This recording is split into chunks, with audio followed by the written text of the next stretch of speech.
Hey, what's up, y'all? I got a comment that I want to respond to because I don't think they understood what I was trying to say. I wasn't raised with God in my life. I am an atheist, but I was raised with morals, compassion, empathy, and kindness.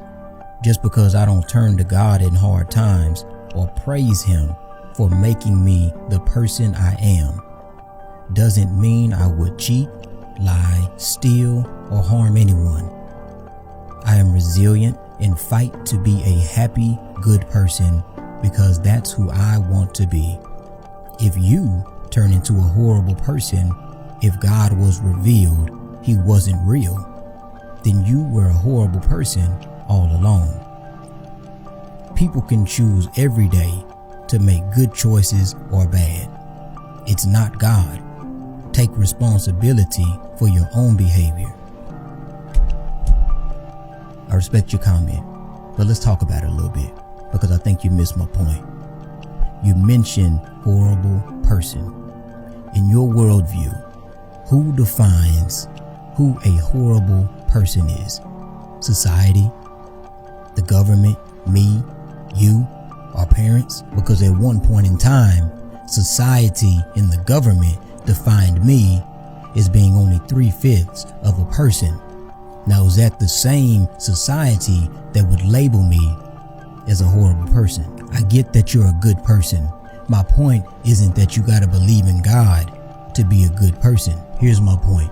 If you're an atheist and you're saying that there is no God, what you are basically saying is that all of our existence and our reality is just matter and energy. And if that's the case, where do we get these ideals that you mention, like kindness, empathy, compassion, and love from? Because if you tell me that all of reality is just matter and energy, and then you try to tell me about this intangible value called love, then you are greatly contradicting yourself, because love is not a chemical, nor is it material.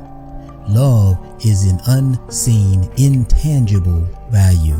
Now, let's say we did reduce love down to a chemical reaction with no intrinsic value. We could make the claim that on day one, the same chemical reactions called love could be called hate on day two, because they have no intrinsic value. And if you say they do within your worldview, again, are you really being intellectually honest about your worldview? Because if on Monday I hug you in the chemical of love, and on Tuesday I slap you in the chemical of hate, because on Tuesdays I find that other people's pain is more pleasurable, why would I be wrong in an atheistic worldview? I argue in an atheistic worldview, I wouldn't be wrong.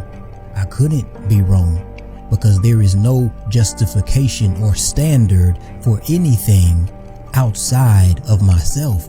And like you said, what I want to do.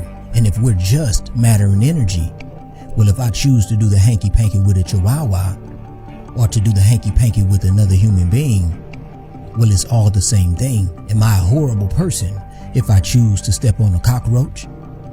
What about, am I a horrible person if I choose to step on a baby? Why does the baby get special treatment? Because it's the same species, and we want our species to thrive and to survive?